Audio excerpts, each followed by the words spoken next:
Hey guys, welcome to the Great Beyond. Today we're going to look at a new topic, looking at Lake Asphaltites and the vesture dipped in blood. So, I'm sure you're wondering what Lake Asphaltites is. It's the most unusual place on Earth, probably the lowest point in this Earth, and it's about 1,300 plus feet below the sea level, with a stretch all the way from Turkey into Africa. I'm talking about none other than the Dead Sea. But you do know that the Dead Sea is actually a large lake which is gradually drying up. And there are a lot of volcanic links to this great sea mass. For example, we know for a certain fact that the cities of Sodom, Gomorrah, Admah, Zibion, and Zoar, which were the cities of the plain as mentioned in the chapters of Genesis chapter 13 to Genesis chapter 19, have evidence which proved that there were layers of volcanic rocks scattered across the parts of Jordan and ancient Moab, and even the eastern mountains just along the Dead Sea. Now you'll probably be wondering, why am I mentioning these cities in relation to the Dead Sea? Well, scholars believe that an asteroid destroyed Sodom and Gomorrah and Admah and Zebion, but then I'm of the notion that the destruction of these cities was actually a sudden eruption of an underground volcano that spilled up and spewed up rocks and lava to destroy these cities. Because think about it, if an asteroid should hit the earth, thousands of lives would get destroyed and properties would be destroyed. But then we're looking at just 4 cities which were destroyed in a small area. It cannot be an asteroid. Definitely not. Science wouldn't support that evidence at all. So then, the only surviving town was Zoar, in which housed Lot and his 2 daughters. Well, I'm glad that they were safe, although his wife did turn into a pillar of salt because she looked behind. So, always look forward, guys. No matter what's in the past, just keep on moving on. Yeah. So, another fact that we should know is that the wilderness of Judea is parallel to this great Dead Sea. Now, you're wondering why the wilderness of Judea? That is the same wilderness that Christ was tempted by the devil. The same wilderness which is also housing the goat, which is led or released into the wild, and it's the same wilderness that most Jews believe houses a lot of demons and evil spirits. So making it the perfect place to test Christ.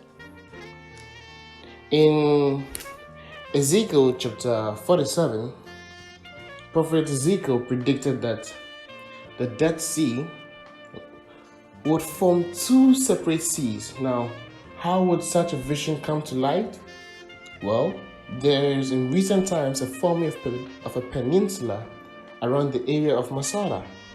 So you have the north side for the tourists, swimming and having time in the spas and just having a good time. And the south is having all the volcanic salts and all the heat and all the dangerous chemicals.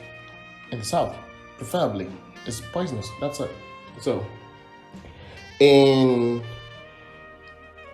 this note, we know that there is a subterranean fire burning beneath the sea. Oh, it's also nicknamed the Land of Fires. The Land of Fires. Well, did we know that in Revelation chapter 19, verse 13? Now we're going to the main point. The vesture dipped in blood.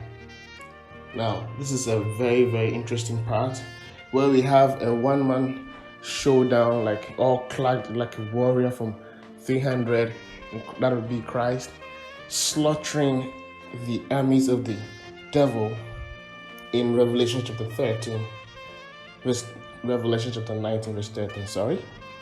No. Why would he be slaughtering and fighting the armies of the enemy? Well, the answer is in Isaiah chapter 34 verse 4 to 6, in which we have the reason that God, or Christ, is dipped in blood. It says that he has the sword of God, which is dipped also in blood, which is the sword of what? Truth, God's side. In Revelation chapter 19, verse 15 or 21. Well, we know for a fact that there was a battle that is going to be fought in the areas of Bozrah and Edomia, which is in the southern section of the Dead Sea, or Lake Asphaltites. So, Christ decided to just show up and have a battle there? No. Actually, in the midpoint of the Great Tribulation in Revelation chapter 12 verse 6, some Jews would flee out of Jerusalem and be in this wilderness, particularly around the areas of Idumea and Bozrah. And Christ just comes down, bringing in the redemption of what he's going to do. He comes down in fully clothed, ready to attack, and attacks mercilessly. He says it's called the day of God's vengeance to redeem his chosen people. So that's good luck to the Jews that will be in that area at that point in time, because Christ is going to slaughter every single one. You would wonder why I'll say this, or why I believe this prophecy.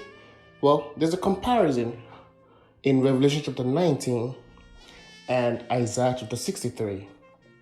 This does confirm what I'm trying to say. You know, in Revelation chapter 19 and 15, it says that what? He threads the winepress. And in Isaiah chapter 63, he says that he trodden the winepress. And in Revelation chapter 19, he says that his garment was dipped in blood. And in Isaiah chapter 63, there was blood sprinkled upon my garments. And the last known, he made war, one man, foiling the plans of the enemy in Revelation chapter 19. And in Isaiah chapter 63, you have trodden and trampled upon them. Now, this is two different people, Isaiah and John, thousands of years apart, but have been able to have exactly the same prophecy reinvented, repolished, stated over and over again. It does tell you that for a fact that this is going to happen, it's going to come on live. And we're just grateful that the Son of Man is coming down to slaughter and destroy every plot of the enemy. Just as we know that we are safe in his hands, we know that everything is in God's control. I will end on this note and say that God be with you, God bless you, have a wonderful day, and have a happy new month. God bless you.